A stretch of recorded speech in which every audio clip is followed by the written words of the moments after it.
¿El diezmo y las ofrendas son del Nuevo Testamento? Es una pregunta. ¿Qué hay con el diezmo y las ofrendas hoy en día? Bien, lo primero que tenemos que entender es que el diezmo y las ofrendas no nacieron en la palabra, no están descritos en la palabra en la ley de Moisés. No fue la primera vez donde Dios habló respecto al diezmo y las ofrendas. Porque si pensamos que la ley de Moisés fue la que estableció los diezmos y las ofrendas, entonces podríamos decir que los diezmos y las ofrendas no son parte del Nuevo Testamento porque fuimos redimidos del poder del pecado, de la muerte, fuimos redimidos de la maldición de la ley. Cristo vino a cumplir la ley y vino a completar la ley para que tú y yo ya no tuviéramos como exigencia venir a cumplirla, venir a observarla, sino que ahora la palabra del Señor, la ley del Señor, fue escrita en nuestros corazones para que nosotros creamos. Y la imagen de Jesús que ahora mora en nosotros y somos creyentes nacidos de nuevo, en su perfección como Jesús fue, ahora en esta tierra, como Jesús es ahora, tú y yo somos en nuestro espíritu, para que pueda manifestarse en nuestra alma y en nuestro cuerpo como Jesús lo hizo 2000 años atrás.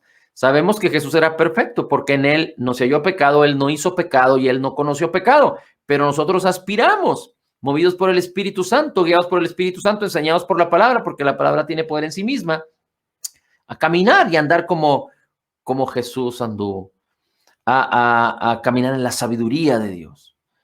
Y en el ejercicio, los errores van cediendo y la virtud de Cristo va manifestándose en nuestra vida. Pero en Génesis capítulo 14, hay una historia en donde Abraham fue y rescata a su sobrino Lot, a su primo Lot. Bueno, ya no recuerdo si era, entiendo yo que era sobrino, y Lot se había separado de Abraham porque así lo decidieron, ya eran muy llenos de muchos siervos y mucho ganado, se separaron y Lot decidió irse hacia el lado de Sodoma y de Gomorra, pero sufrieron un ataque de 5 reyes y todos fueron llevados presos o cautivos, incluyendo a Lot. Y aunque Lot era un hombre justo, fue llevado con toda su familia y con toda la gente cautivo. Así es que en el versículo 17 del capítulo 14 dice la escritura, Abraham fue y con sus siervos rescató, peleó contra aquellos reyes, eran 5 reyes, y los venció y rescató a todos a los cautivos y rescató todo el botín que se habían robado. Bien, dice aquellos reyes, y dice en el versículo 17, a su regreso después de derrotar a Kedorlaomer y a los reyes que estaban con él, eran 5, salió a su encuentro el rey de Sodoma en el valle de Sabe, es decir, en el valle del rey. Es decir, Abraham venía ya con toda la gente y había un valle y del otro lado del valle apareció el rey de Sodoma para recibir a Abraham, porque Abraham había rescatado y había vencido a los reyes que vinieron en contra de Sodoma. Entonces el versículo 18 dice, Melquisedec, rey de Salem, salió al encuentro. Antes de que Abraham llegara con el rey de Sodoma, Melquisedec, rey de Salem, rey de paz, rey de justicia, dice la escritura. Melquisedec es un tipo del Señor Jesucristo. En Hebreos dice la escritura que Jesús no es de acuerdo a la familia o a la genealogía de Leví, que Leví en la ley de Moisés eran los sacerdotes, o los sumos sacerdotes, sino que Jesús es de acuerdo a la orden de Melquisedec. El sacerdocio no se daba, en la ley no se daba sino hasta que apareció Moisés en la escena, mucho tiempo después. Pero aquí estamos viendo cómo Melquisedec era rey de Salem, rey de justicia, y dice, sacó pan y vino, tipo de la comunión, tipo de la Pascua de Jesús. Por eso hay quien dice que, de acuerdo a Hebreos y de acuerdo a lo que describe aquí Génesis, que era el mismo Señor Jesucristo que se presentó con Abraham. Dice, sacó pan y vino. Él era sacerdote del Dios Altísimo, pero dice la Escritura en Hebreos que Melquisedec no tenía genealogía. Entonces habla de una manera que por eso muchos piensan que era tipo del Señor Jesucristo, que inclusive era el mismo Señor Jesucristo que se manifestó o que se manifestó delante de Abraham. Dice el versículo 19, y lo bendijo diciendo, bendito sea Abraham del Dios Altísimo, creador del cielo y de la tierra. Y bendito sea el Dios Altísimo que entregó a tus enemigos en tu mano. Y Abraham, dice la Escritura en el versículo 20, le dio el diezmo de todo. El rey de Sodoma vino a Abraham y le dijo, dame las personas y quédate los bienes. Y Abraham dijo al rey, no, he jurado al Señor Dios Altísimo, creador del cielo y de la tierra, que no tomaré ni un hilo de ti, para que tú no digas que me enriqueciste. ¿Por qué Abraham dice estas cosas en esta historia? Primero, es la primera vez, o en estos versículos es la primera vez que se habla de los diezmos. Aquí es la palabra diezmo antes de la ley de Moisés. Quiere decir que la palabra del hecho de dar aparece antes de la ley. Lo segundo es que dice la Escritura que Abraham lo hace en una expresión, en una manifestación espiritual, porque el sacerdote Melquisedec, dice la Escritura, o con un propósito espiritual, porque el sacerdote Melquisedec, dice, sacerdote del Dios Altísimo, dice, bendijo a Abraham, habló bendición con Abraham, lo bendijo y dice, y celebró la comunión, tomó el pan y tomó el vino, y entonces Abraham le dio el diezmo, y el diezmo tiene que ver con el 10% de todo. Bien, así es que después, en esta misma historia, Abraham dice, Dios es la fuente de mi provisión, y no voy a dejar que tú, rey de Sodoma, digas que me enriqueciste, por lo tanto no voy a tomar nada de ti. ¿Se fija? Celebran la comunión, se manifiesta Melquisedec, Melquisedec bendice a Abraham, Abraham le da el diezmo y después le dice, tú no me enriquecerás, no tomaré nada de ti, Dios es mi provisión. Pero Abraham fue grandemente bendecido, bendiciéndote bendeciré, le dice Dios, y lo hizo ser un hombre abundante en riquezas, en ganado, en siervos, de una manera extraordinaria. Y dice la Escritura que Dios hizo heredero a Abraham del mundo. Y en la Escritura podemos encontrar en las cartas de Pablo, en Gálatas, donde dice que tú y yo somos herederos. Dios bendijo a Abraham y lo hizo heredero del mundo, y con él nos hizo herederos a nosotros. Así es que en Génesis los diezmos tienen que ver con la provisión y la riqueza de Dios. Ahora, es muy importante que entendamos que Malaquías 3:10, que muchos utilizan, dice, ¿robará el hombre a Dios? Malaquías 3, capítulo 8. Pues vosotros me habéis robado, porque, y dicen ustedes, dice Dios, ¿en qué te hemos robado? Y Dios les dice, en vuestros diezmos y ofrendas. Y les dice en el 9, malditos sois con toda maldición, toda la nación me habéis robado. ¿Por qué? Porque Malaquías estaban en la ley y el robo tenía como consecuencia la maldición. Y ellos estaban faltando a lo que Dios ya les había dicho. Pero tú y yo no fuimos llamados a la ley, ni a recibir la maldición de la ley. Así es que, ¿por qué tendríamos que apropiarnos de Malaquías 3 de una manera literal? Podríamos entender algunas cosas. Por ejemplo, si la ley dice no matarás, no robarás, no mentirás, no significa que porque nosotros ya no estamos bajo la ley, vamos a robar, vamos a matar, vamos a mentir, de ninguna manera, porque ahora estamos en Cristo. Lo que Cristo hizo es completar la ley para darnos la libertad del pecado. Estando en la ley no puedes cumplir los mandamientos. No puedes amar a Dios sobre todas las cosas. No puedes amar a tu prójimo como a ti mismo, porque no tenías la habilidad, la capacidad. Dios los tuvo que exponer para que la condenación fuera la resultante para que el pecado se manifestara. El pecado era no poder cumplir la ley, era la clarificación de que el hombre no cumplía y se equivocaba al intentar cumplir la ley. Porque el hombre, en su soberbia, antes de que la ley le fuera dada, en el desierto, frente del monte Sinaí, Dios quiso hacer a un pueblo suyo santo y los hombres le dijeron: Señor, nosotros podemos cumplir cualquier exigencia que tú nos pongas. Los israelitas no conocían a Dios, habían estado perdidos más de 400 años en Egipto, aprendiendo la cultura de Egipto, pero inclusive cuando clamaron, no clamaron a Dios porque no lo conocían. De hecho, Moisés no conocía a Dios. Dios tuvo que decirle su nombre. Y los israelitas presumieron que ellos podían cumplir cualquier exigencia de Dios. Y por eso Dios les dio la ley, porque no creyeron.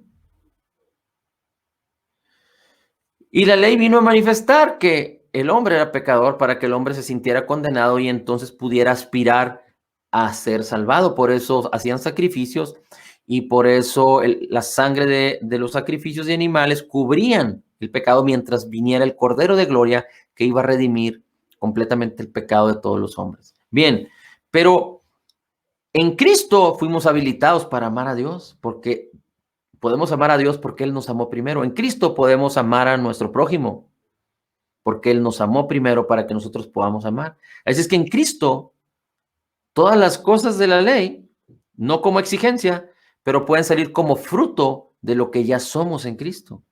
Es algo extraordinario. Por eso el apóstol Pablo, en la ley dice no robarás, y el apóstol Pablo le dice a la iglesia de Éfeso: oye, el que robe, no robe más, sino trabaje con sus manos para que bendiga al que tiene necesidad. ¿Por qué? Porque en Cristo fuimos habilitados en nuestro espíritu y la palabra tiene poder para renovar nuestra mente y nuestras actitudes y nuestro comportamiento y nuestras acciones sean completamente transformadas, porque ya no vivimos bajo la ley del pecado ni de la muerte, sino bajo la ley del espíritu de vida en Cristo Jesús. Así es que, sin embargo, Malaquías 3:10 dice: traed los diezmos a la alfolilla y alimento en mi casa y pruébenme ahora en esto, porque yo abriré las ventanas de los cielos, derramaré sobre vosotros bendición hasta que sobreabunde, reprenderé también por vosotros al devorador y no os destruirá el fruto de la tierra y vuestra vida en el campo ya no será estéril, dice el Señor de los ejércitos. Y luego dice: y todas las naciones te dirán bienaventurado porque seréis tierra deseable, dice el Señor de los ejércitos. Entonces, aunque Malaquías 3:10 de manera, porque ellos, Malaquías, estaban en la ley, no es atribuible para nosotros, pero nosotros no podemos ir en contra. Nuestra actitud no es, porque no estamos en la ley, entonces es ir en contra de la palabra, pero no vamos a ir en contra. Gloria al Señor que no vamos a ir en contra de Malaquías. Malaquías no va a ser nuestra enseñanza principal, aunque podríamos aprender mucho de todo el Antiguo Testamento entendiendo la palabra a la luz del Evangelio de Cristo, a la luz de la obra terminada, completa y perfecta de Jesús. Entonces, ¿cuál es la base que debemos de tener respecto a los diezmos y las ofrendas? Lo primero es que no hay condenación para ti respecto a los diezmos y las ofrendas. No debe haber condenación. Dice el apóstol Pablo: cada uno debe dar como propuso en su corazón, no con tristeza, no por necesidad. No debe haber condenación. No debe haber condenación si tú das. No debe haber condenación si tú no das. No debe haber condenación si tú das poco, o no debe haber condenación si tú das mucho. No debe haber nada de condenación. Todo lo que hagamos debe estar motivado por el amor y hecho en el nombre de Jesús. Pero aquí viene lo glorioso, porque cuando tú vas a hacer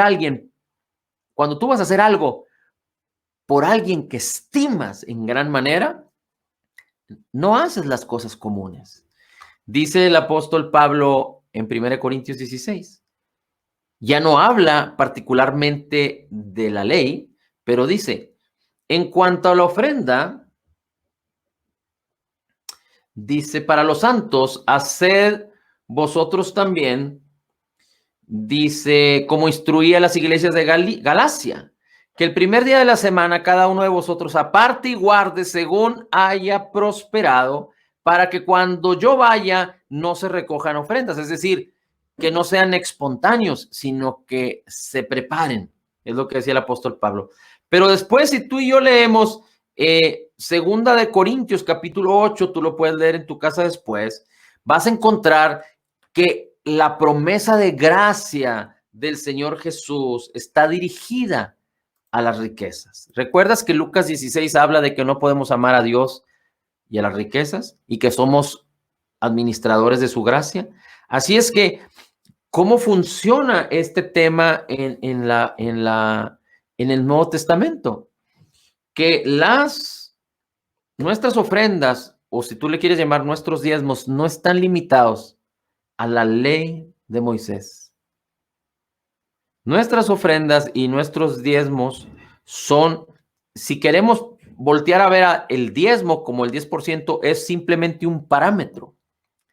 Pero los parámetros no deben ser nuestra limitante. No podemos limitar a Dios en nuestra manera de pensar, en nuestra manera de dar. Lo primero que tenemos que entender es que el sistema monetario no es de Dios, es de este mundo. Y el dinero no es malo. Amar el dinero es malo. Así es que Dios no te va a enviar oro del cielo, pero Dios va a traer bendición a través de los hombres, a través de las cosas que hay en este mundo. Por ejemplo, Dios te dice que Él te ha dado el poder de hacer las riquezas. Y también dice, dad y se os dará medida buena, apretada, remecida y rebosante, darán los hombres en vuestro regazo. Así es que cuando tú eres un dador, tu negocio va a ser exponencialmente prosperado. Cuando tú eres un trabajador, tu trabajo va a ser grandemente bendecido. Cuando tú eres cualquier persona que sea tu ingreso, tú vas a ser grandemente bendecido por el hecho de que tú das. ¿Y cuál es la razón por la que tú das? Porque confías que el Señor es tu provisión, porque el dar es un reflejo de tu fe y tú eres un creyente y tú crees la palabra. No consideras en vano ni consideras común la palabra de vida del Señor, pero cuando tú consideras extraordinaria y cuando consideras que el amor que debe ser el motivo es extraordinario porque es el amor de Dios, y cuando consideras que las cosas que haces las haces para el Señor, que Él es extraordinario, entonces lo que tú haces lo haces de manera extraordinaria. Por eso 2 Corintios 8:9 dice: ya conocéis la gracia de nuestro Señor Jesús, que por amor a nosotros se hizo pobre, siendo rico, para que nosotros podamos tomar su riqueza, para que por su riqueza, en su pobreza Él, nosotros en lo que Él nos concedió, seamos enriquecidos. Y después, déjame por último leerte cómo dice segunda de Corintios, capítulo 9.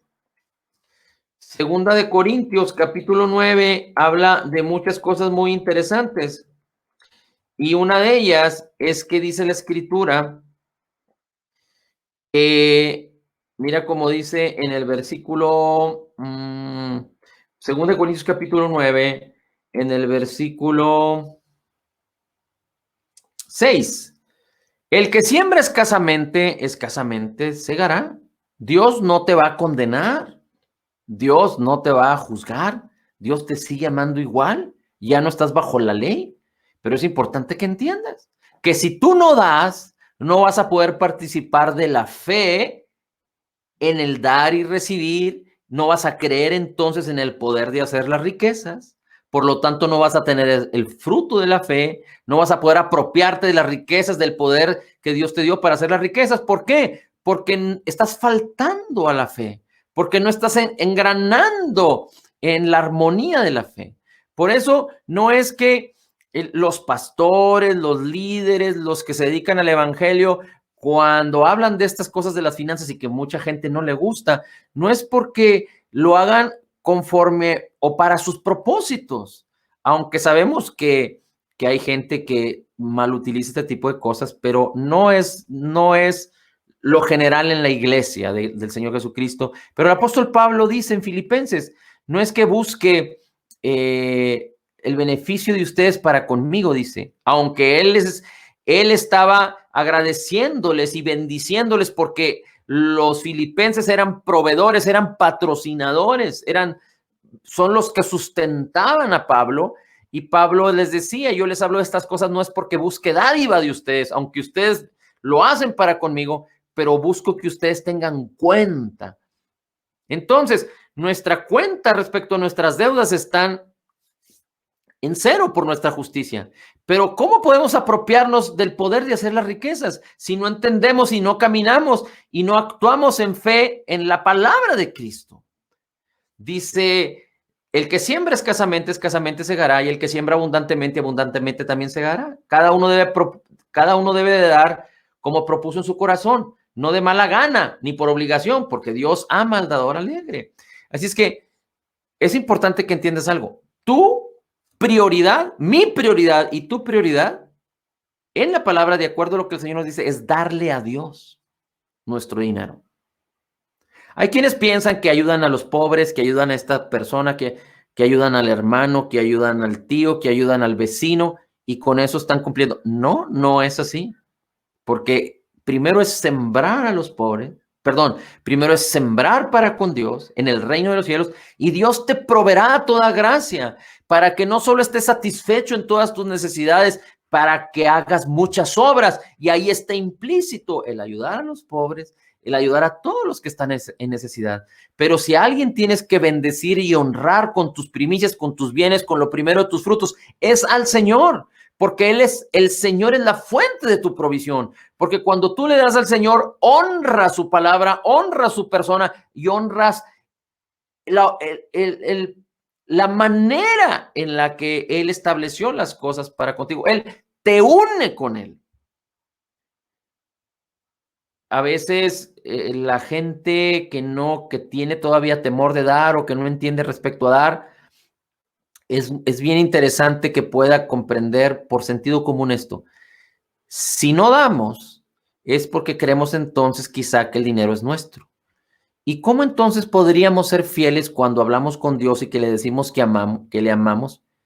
Si lo primero y más tangible que tenemos, que es el dinero, no se lo podemos dar. Y a veces viene el engaño y la mentira del diablo para suponer cosas. ¿Qué van a hacer con mi dinero? ¿Por qué mi dinero? ¿Por qué a los hombres? Pero no tenemos que engañarnos, no tenemos que preocuparnos por eso. Tenemos que ir a la palabra y creer la palabra. Dice la Escritura, cada uno dé como propuso en su corazón, y dice, y Dios puede hacer que toda gracia abunde para ti, para que abundes en buenas obras. Ya lo leímos. El versículo 10 dice, porque el que suministra semilla al sembrador y pan y da pan alimento, suplirá y multiplicará vuestra sementera. Seréis enriquecidos para toda liberalidad, la cual por medio de nosotros produce acciones de gracias en Cristo Jesús. Así es que son los diezmos y las ofrendas para el Nuevo Testamento, pero por supuesto que sí. Y no ahora estamos limitados al 10%. Pero en el Nuevo Testamento nosotros tenemos que dar con generosidad, porque el que siembra abundantemente cosechará abundantemente. Y es importante que tú entiendas algo. Dios quiere que tú des mucho. Dios quiere que yo dé mucho y que tú des mucho. Si yo doy 1, 2 o 3 o 4 o 5, Dios quiere que des 100, 200, 500. ¿Por qué? Porque Dios me ha dado la habilidad y el poder de hacer las riquezas, porque Dios quiere que seamos diligentes y habilidosos en el reino, porque el dinero tiene poder para hacer muchas cosas en este mundo, porque Dios no quiere que estemos endeudados. Dice, tú prestarás y no pedirás prestado, pero ¿cómo podemos prestar si no tenemos? Entonces, Dios quiere que pensemos en darle mucho a Él porque Él quiere retribuirnos mucho.